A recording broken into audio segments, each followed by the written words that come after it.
Birdenbire beni silmek kolay mı? Sebep neydi?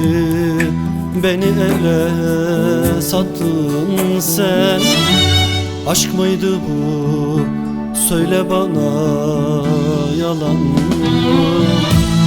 Söze kanıp beni ele sattın sen. Söze kanıp beni ele sattın sen. Oy hesap senin yaptığın ama, oy hesap beni yaktın ama, oy hesap ağlattın halıma bak.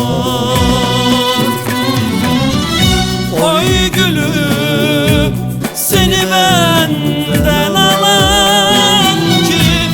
Oy gülüm seni benden çalan kim? Oy gülüm bu aşk için ölen kim?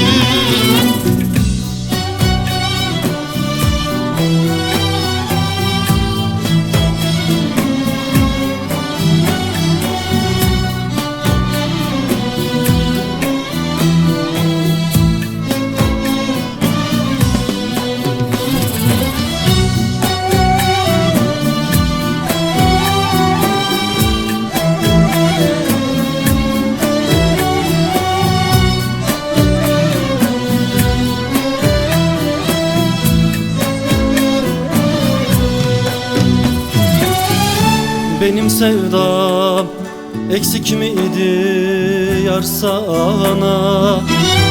Bir gün olsun acımadın sen bana. Eriyorum için için ben sana. Söze kanıp beni ele sattın sen. Söze kanıp beni ele sattın sen.